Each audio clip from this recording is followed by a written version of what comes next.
물세례, 성령 세례라고 하는 제목으로 여러분과 함께 하나님의 말씀 나누기 원합니다. 바울이 2차 전도 여행을 마치고 이제 안디옥으로 올라가서 잠시 쉼을 취합니다. 1년 못되게 쉼을 취하고 난 다음에 바로 이제 3차 전도 여행을 떠나는 모습을 우리가 볼 수 있어요. 그래서 안디옥에서 출발하여서 1차 전도 여행 때 돌았던 곳, 그리고 2차 전도 여행 때 돌았던 곳을 돌고 나서 다시 예루살렘으로 돌아오는 이 여정으로 3차 전도 여행이 끝나는 거예요. 구체적인 장소들을 처음부터 이제 말씀드리면 조금 질릴 테니까 어떤 모양으로 전도 여행이 진행됐는지 이것만 그림으로 볼 수 있었으면 좋겠어요. 지금 모양을 보면 국자 모양이죠. 1차 전도 여행은 C자, 2차 전도 여행은 땅콩, 3차 전도 여행은 국자 모양으로 돌게 이렇게 되는 겁니다. 1, 2차 때 돌았던 지역을 방문하면서 교회들을 다시 든든하게 세워주는, 그래서 지금의 현재 터키 지방, 소아시아 지방을 통과해서 마게도냐, 아가야 지방을 돌고 예루살렘으로 돌아오는 이런 여정이 이제 바울의 3차 전도 여행이다. 이 정도만 오늘은 기억을 하시고 구체적으로 이제 시간이 가면서 점점 장소들을 우리가 익숙하게 알아보는 그런 시간들을 나중에 갖도록 하겠습니다. 1절에 보시면 아볼로가 고린도에 있을 때 바울이 윗지방으로 다녀 에베소에 와서 어떤 제자들을 만나 이렇게 돼 있습니다. 아볼로라고 하는 사람은 지도에 보시면 맨 밑에 이집트 나일강 상류 지방에 있는 알렉산드리아 있죠. 이 알렉산드리아 출신의 사람이라고 그랬어요. 그래서 이 알렉산드리아에서 나고 자랐던 아볼로가 학식이 풍성하고 굉장히 언변이 탁월하다고 그랬죠. 이 사람이 에베소에 왔던 겁니다. 에베소에서 브리스길라와 아굴라를 만나게 되죠. 아볼로는 예수님이라고 하는 이름을 어디선가 들었어요. 그래서 그 이름을 열심히 전하고 다니는 겁니다. 그런데 아볼로는 예수님을 절반만 안다고 그랬죠. 전적으로 예수님을 알지 못해요. 요한의 세례만을 베푸는 이런 사람이었던 거예요. 이 사람이 언변이 탁월하고 성경 지식이 탁월했기 때문에 사람들을 감복시키고 사람들이 충분히 설득되어서 요한의 세례를 받지만 아볼로를 통하여서는 성령의 세례가 아직 임하지 않고 아볼로 스스로도 성령님의 권능에 대해서 체험을 해보지 못한 이런 사람이었던 거죠. 그러니까 아볼로가 전하는 복음을 통해서 에베소에 있는 사람들이 성령을 받지 못하는 거, 이것은 당연한 것 아니겠어요? 사역이 온전하지 못했기 때문에 브리스길라와 아굴라가 아볼로를 데려다가 예수님에 대해서 더욱더 확실하게 전달을 해줘서 아볼로의 신앙을 온전케 해주는 겁니다. 그리고 나서 이제 아볼로는 에베소에서 고린도로 떠난 거예요. 아가야 지방으로 자기가 가고 싶다라고 얘기를 해가지고 브리스길라, 아굴라 그리고 이 제자들이 편지를 써서 고린도에다 보내주죠. 고린도 교회에서 아볼로를 영접해가지고 아볼로가 바울의 뒤를 이어서 고린도 교회 사람들을 성경으로 그리고 예수님에 대하여 예수는 그리스도라고 담대하게 전파를 하게 되는 겁니다. 아볼로의 뛰어난 학식과 성경 지식 그리고 그 언변을 유대인들이 감히 당해낼 수 없었기 때문에 아볼로는 굉장히 많은 유익을 고린도 교회에 끼칠 수 있는 이런 상황이었던 거죠. 바로 이런 상황에서 바울은 3차 전도 여행을 지금 시작하고 있는 겁니다. 이게 겹치는 거죠. 안디옥에서 출발해서 윗지방으로 다녔다 이렇게 나오잖아요. 이 윗지방이라고 하는 것은 뭐냐면 갈라디아, 부르기아 이런 지방들을 돌아다녔던 거죠. 갈라디아, 부르기아는 1차, 2차 전도 여행 때 이미 교회를 세웠던 곳이잖아요. 안디옥의 관점에서도 에베소의 관점에서도 갈라디아, 부르기아는 윗지방에 속해 있었고 그 지역들을 돌면서 에베소로 들어오는 거예요. 이때에 에베소에 있던 아볼로는 고린도에 가 있는 이런 상태인 거죠. 그러니까 에베소에 있는 성도들 중에 일부는 아볼로에게 복음을 전해 들었던 이런 사람들인 겁니다. 상황이 이해가 되시죠? 에베소에 와서 어떤 제자들을 바울이 만나게 된 거죠. 2절에 보시면 이르되 너희가 믿을 때에 성령을 받았느냐? 이르되 아니라 우리는 성령의 계심도 듣지 못하였노라. 이들은 아마도 아볼로에게 복음을 전해 들었을 거예요. 그래서 바울이 너희가 믿을 때 성령을 받았느냐? 이렇게 물어보니까 우리는 성령의 계심도 듣지 못하였노라. 이렇게 대답을 했던 거죠. 아볼로가 맨 처음에 전했던 복음에는 온전한 복음이 아니라 요한의 세례만 가르치는 이런 복음이었기 때문에 당연히 성령에 대해서 강조가 되지 않았을 것이고 성령의 계심도 듣지 못했을 거란 말이죠. 성령이 내려오셨다고 하는 것을 이들이 알지도 못했을 것이기 때문에 그러나 이들은 믿었다는 거예요. 누구를? 예수 그리스도를. 어떤 분은 이 말씀을 아직 예수님을 받아들이지 않았다 이렇게 주장을 하기도 해요. 그런데 여기서는 분명히 너희가 믿을 때에 이렇게 말하고 있죠. 이걸 솔직히 봐야 되는 거예요. 자기 논리를 주장하기 위해서 성경을 마음대로 조물딱조물딱 해석을 하면 안 돼요. 여기서는 이르되 너희가 믿을 때에, 정확히 이렇게 돼 있죠. 세례 요한을 믿으면 믿는다라고 얘기할 수 있을까요? 아니죠. 너희가 믿을 때에, 이 말은 분명히 예수님을 믿었다 이렇게 우리가 볼 수 있는 겁니다. 여기 1절에서도 보시면 어떤 제자들을 만나 이렇게 돼 있죠. 그럼 제자들이면 누구의 제자들일까요? 당연히 예수님을 믿는 예수의 제자들이죠. 예수님을 믿는 예수님의 제자들, 이 말은 이들이 예수님을 받아들이고 믿었단 말이에요. 여기서도 너희가 믿을 때에 이렇게 표현했죠. 예수님을 믿은 거죠. 예수님을 믿었는데 성령을 받았느냐라고 바울이 물어본단 말이에요. 예수님을 믿는 것이 성령을 받지 않고 가능할까요? 믿었는데 성령을 못 받을 수가 있습니까? 없죠. 믿었으면 믿는 그 순간에 성령님은 임해버리는 겁니다. 예수님이 그리스도라고 하는 것을 깨닫게 하는 것, 이것도 성령님이고, 믿는 그 순간에 이미 10년 가운데는 성령이 임해버리는 거예요. 천천히 임하는 거 아니고 그냥 예수는 그리스도라고 시인하면 성령이 임하는 겁니다. 그래서 고린도전서 12장 3절에서는 누구든지 성령이 아니고는 예수를 주라 시인할 수 없다라고 이렇게 말하고 있단 말이에요. 그럼 이들은 예수님을 믿었고 예수님을 주라 시인하는 예수님의 제자들이었단 말이죠. 그럼 성령님을 받았단 말이에요? 안 받았단 말이에요? 성령을 받았단 말이에요. 그런데 바울은 굳이 성령을 받았느냐라고 다시 물어보고 있고, 이들은 성령이 계심도 듣지 못하였다고 대답한단 말이죠. 여기에서 이제 난제가 생기는 겁니다. 아니, 성령을 예수님을 믿었기 때문에 받았을 텐데 왜 성령을 받았느냐고 물어볼까? 성령 세례에는 두 가지의 성령 세례가 있는 겁니다. 첫 번째 성령 세례는 중생에 이르게 하는 성령 세례예요. 중생에 이르게 하는 성령 세례는 뭐냐면 나는 예수님을 믿습니다라고 하는 그 순간에 성령 세례가 부어지는 거예요. 그 성령 세례는 한 번밖에 안 받는 겁니다. 구원에 이르게 하기 때문에 한 번 딱 받는 거예요. 그것을 거듭남의 세례, 중생에 이르게 하는 세례, 이렇게 표현을 하는 겁니다. 성령을 받았느냐라고 물어보는 이 바울의 의도는 뭐냐면 너네가 중생에 이르게 하는 그 세례를 받고 믿었느냐 이 말이 아니에요. 이미 믿었기 때문에 성령 세례는 받았잖아요. 그러니까 성령을 받았느냐 이 말은 능력을 주는 그 성령의 세례를 받았느냐라고 물어보는 겁니다. 능력 성령 세례, 권능 성령 세례를 말하는 거예요. 많은 경우에 구원에 이르게 하는 성령 세례와 능력 성령 세례는 같이 임해요.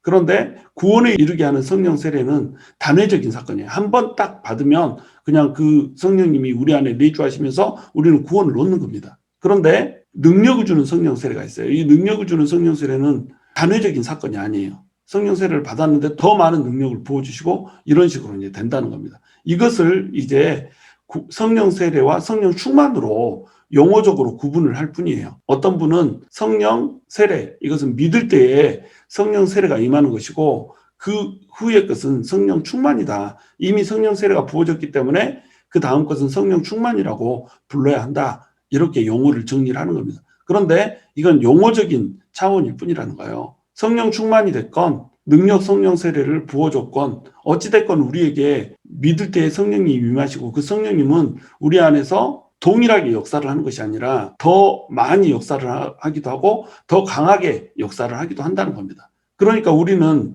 예수님을 믿었어도 성령이 계심도 듣지 못하는 상태가 있을 수 있다는 거예요. 어떤 교회를 다니느냐에 따라서 예수님을 믿어도 다 똑같이 예수님에 대한 인식이 같지 않다는 거예요.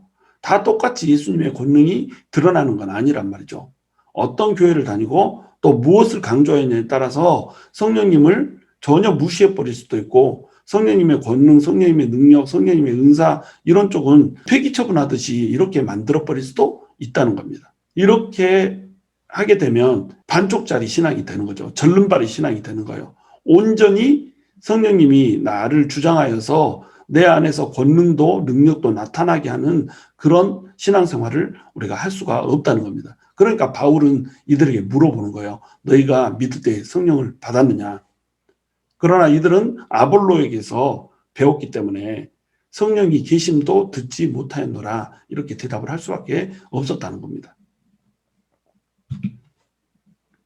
3절에 보시면 바울이 이르되 그러면 너희가 무슨 세례를 받았느냐 대답하되 요한의 세례니라 이렇게 대답하고 있죠. 이들은 믿고 나서 세례를 받았어요. 그러니까 세례를 받았다면서 어떻게 성령에 대해서 안 들어볼 수가 있어? 세례를 받았으면 당연히 왜 세례를 받는지 설명을 했을 것이고, 그러면 세례를 받는 의미가 예수님의 백성이 되는 것이고 하나님의 자녀가 되는 건데, 하나님의 자녀가 왜 됐는지 이것을 설명하다 보면 당연히 우리 안에 성령님이 우리가 믿을 때 임하기 때문에 우리가 하나님의 자녀다, 예수님의 백성이다, 이렇게 설명할 수 있는 건데, 세례를 받았다면서 성령이 계심을 듣지를 못했다고 이렇게 얘기하니까 의아한 거죠. 그래서 너희가 무슨 세례를 받았느냐 이렇게 물어본 거죠. 그랬더니 요한의 세례니라 이렇게 대답을 했단 말이에요.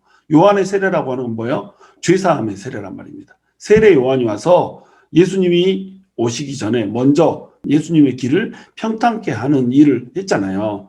하나님의 나라가 도래했으니까 너네는 세례를 받으라 이렇게 얘기한단 말이에요. 그러면 세례를 받으라, 그 앞에 요한이 강조했던 게 뭐죠? 바로 회개였단 말이에요. 죄사함. 너희가 회개하고 세례를 받으라 이렇게 얘기했어요. 그리고 회개에 합당한 열매를 맺으라 이런 식으로 얘기를 했단 말이죠. 그러니까 세례 요한이 베풀었던 세례는 뭐냐면 죄사함의 세례였던 겁니다. 죄를 사해주는 세례. 예수님이 하나님 나라 운동을 할 수 있도록 그 길을 평탄케 해주는 것이 바로 요한의 일이었고, 그것을 위해서 베풀었던 것이 요한의 세례였단 말이에요. 이 세례라고 하는 것은 세례 요한이 처음 줬던 것이 아니에요. 유대인들도 세례를 줬습니다. 언제 세례를 줬냐면 이방인들이 유대인으로 회심을 하고 이럴 때에 이방인들의 부정을 씻기는 의미로 세례를 행했던 거예요. 바로 이 세례 의식을 요한이 죄사함의 세례로 베풀어서 예수님의 길을 평탄케 하는 이런 일을 하느라고 확장을 시켰던 겁니다. 그러니까 유대인들도 세례를 베푸는 세례란 말이에요. 이 세례는 무슨 세례예요? 물 세례란 말이에요. 물로 정결케 하는 의식으로서의 세례란 말이죠. 그러면 물로 정결케 한다고 물로 씻으면 우리의 죄가 사해지는 것일까요? 사해지지 않죠. 요한의 세례는 사람들의 죄사함을 완벽하게 이루는 그런 세례가 아니었단 말이에요. 그러면 우리가 죄의 문제를 완벽하게 해결하려면 어떤 세례를 받아야 될까요? 예수님의 피로 세례를 받아야 되는 겁니다. 예수님을 영접하고 예수님을 보내주신 아버지와 우리를 위해서 죽어주신 예수님, 다시 해서 아들과 그 다음에 예수님의 영이신 성령님, 그 이름으로 세례를 받아야 되는 거예요. 아버지와 아들과 성령의 이름으로 세례를 받아야 되는 겁니다. 왜냐하면 하나님께서 우리의 구원을 계획하셨고, 예수님께서 우리의 구원을 이루셨고, 성령님께서 우리의 구원을 완성하셨기 때문에 그래요. 그래서 성부, 성자, 성령의 이름으로 세례를 받아야 되는 겁니다. 그런데 이들은 성부, 성자, 성령의 이름으로 세례를 받은 것이 아니라 요한의 이름으로 세례를 받은 거예요. 요한의 세례만 받은 겁니다. 그러니까 온전하지 지금 않은 거죠.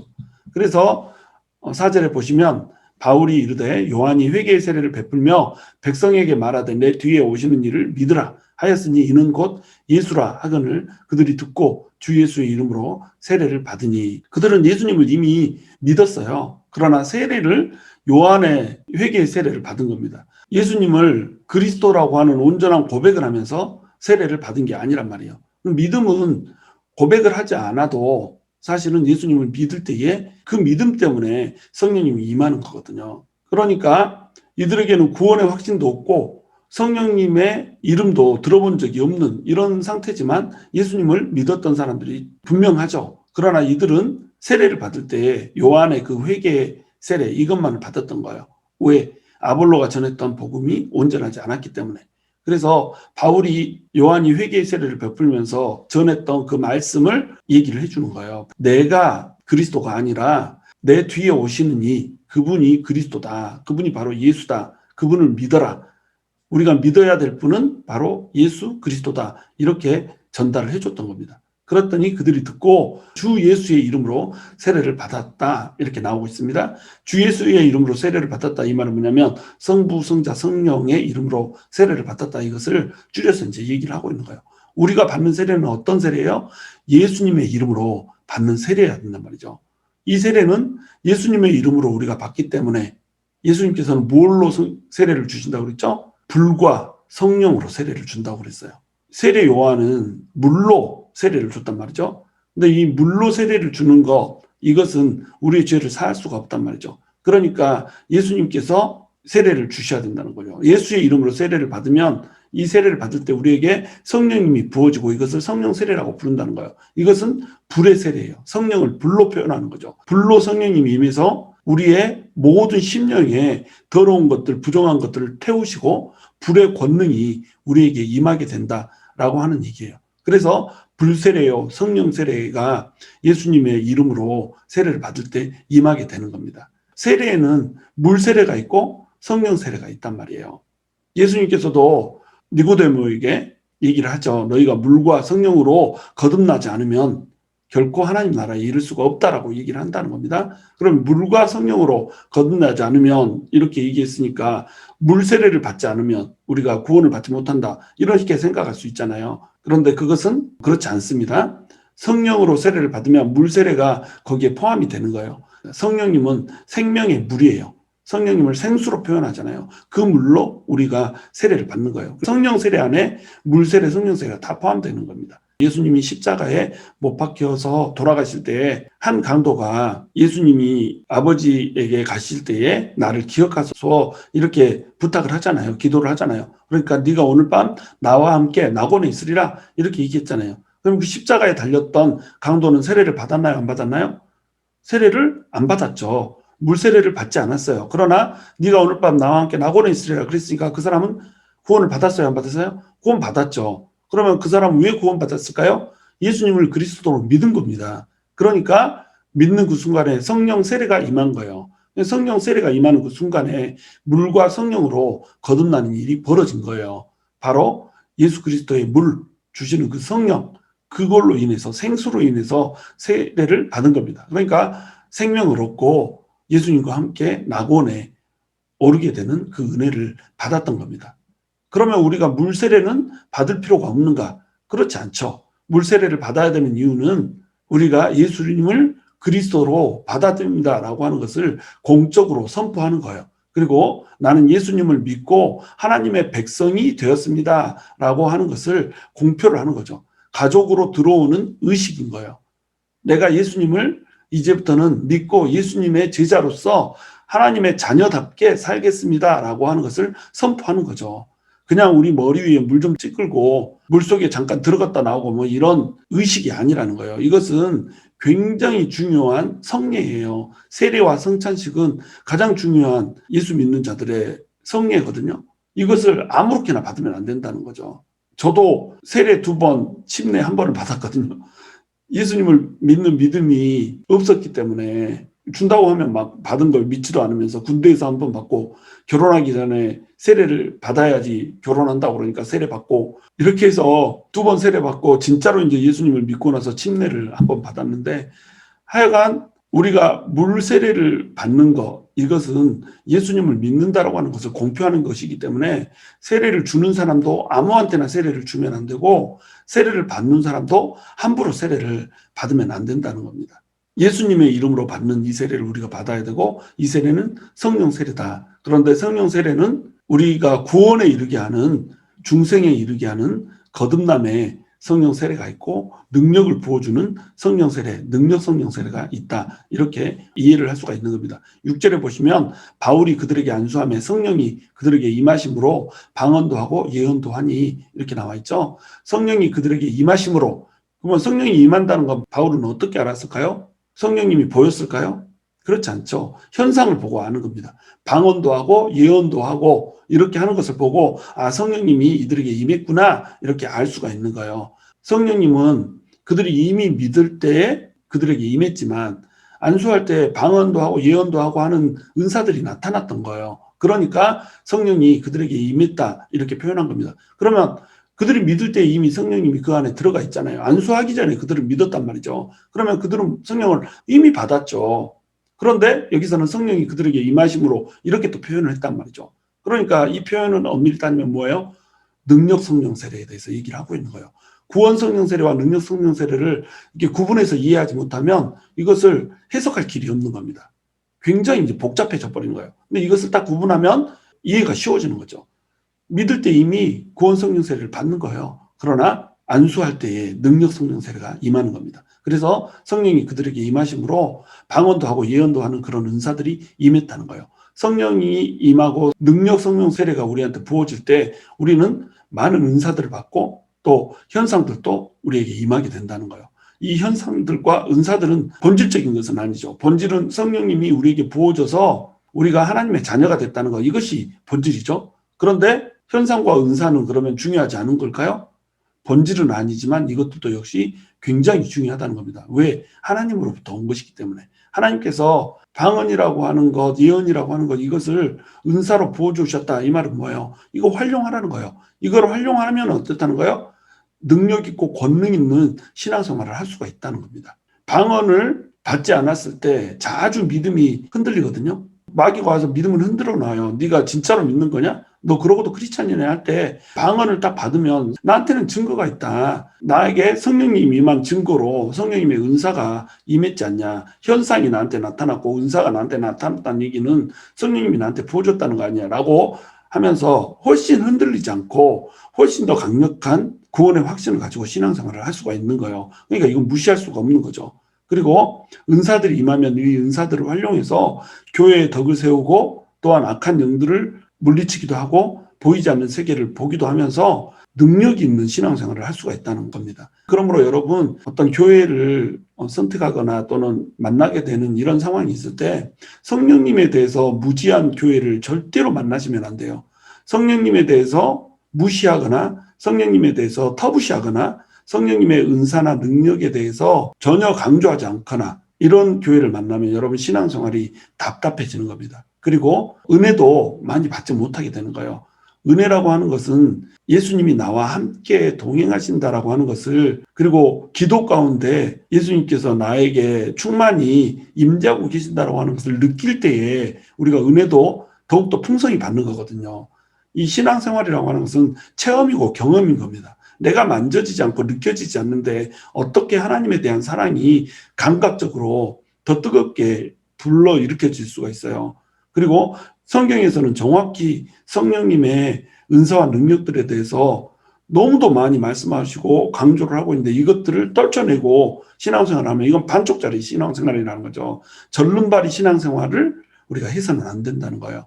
쩔뚝쩔뚝하면서 크리스찬이라고 이렇게 걸어다니면서 신앙생활을 하면 그 신앙생활에 능력이 임하지 않는 겁니다. 쩔뚝쩔뚝하기 때문에 뛰어야 될 때 뛰지 못하고 예수님을 믿는다고 하지만 아무런 능력도 없이 아무런 은혜도 없이 메마르게 이렇게 신앙생활을 해야 된다는 겁니다. 여러분, 요한의 세례가 있고 성령의 세례가 있습니다. 성령님의 능력이 있는 신앙생활이 있고 성령님이 전혀 무시된 신앙생활이 있어요. 은혜가 넘치는 신앙생활이 있고 은혜가 전혀 고갈된 신앙생활이 있어요. 신앙생활이 똑같은 신앙생활이 아니에요. 예수님을 믿는 것이 다 똑같이 믿는 것이 아니에요. 체험한 깊이가 다르고 느끼는 감동이 다르고 우리 안에 품고 있는 감격의 사이즈가 다른 겁니다. 감동의 사이즈, 감격의 사이즈에 따라서 우리가 능력이 달라지는 거예요. 우리가 감동하지 않았는데 우리 몸이 헌신할 수 있을까요? 우리가 감격하지 않았는데 우리를 기꺼이 예수님을 위해서 드릴 수 있을까요? 우리 안에 은혜가 늘상 눈물로 넘치지 않는데 예수님을 믿는 즐거움이, 기쁨이 우리한테 있을까요? 없죠. 그러니까 성령님을 제외한 신앙생활은 늘상 메마르고 건조하고 정죄하기 빠르고 율법주의에 빠지기 쉬운 신앙생활을 하게 되는 겁니다. 기쁨이 없는 거예요. 많이 알고 말씀도 암송하고 이렇게 하는데 기쁨도 없고 기도의 능력도 없고 경건의 모양은 있는데 경건의 능력은 나타나지 않는 이런 신앙생활을 하게 된다는 겁니다. 그래서 사도 바울도 아덴에서 말씀을 전할 때 구변으로 말 잘하는 말솜씨로 전했는데 신하에서 믿는 사람들 빼고는 믿는 사람이 별로 없었잖아요. 그러니까 사도 바울이 뭐라고 그래요? 이제는 내가 사람의 구변으로 하지 않고 오직 능력으로 말씀을 전하겠다 이렇게 얘기하잖아요. 그럼 오직 능력으로 말씀을 전하겠다 이 말은 뭐예요? 성령의 권능 가지고 복음을 전하겠다 이 말이거든요. 성령의 권능에 대해서 강조하지 않고 이것을 무시하면 하나님의 나라를 확장시키지도 못한다는 겁니다. 하나님의 나라를 열정적으로 확장시키고 능력 있는 신앙생활을 우리가 하면 또한 새로 믿는 사람들 역시 능력 있는 신앙생활 가운데로 들어오게 하기 위해서는 성령님으로 충만한 그런 신앙생활을 해야 되고 성령님께서 마음껏 우리 안에서 역사하게 하는 그런 신앙생활을 해야 된다는 거예요. 저와 여러분이 성령으로 충만한 그리고 성령님을 마음껏 우리 안에서 활동할 수 있도록 성령님의 자리를 내어드리는 그러한 신앙생활을 할 수 있게 되기를 주님의 이름으로 축원합니다.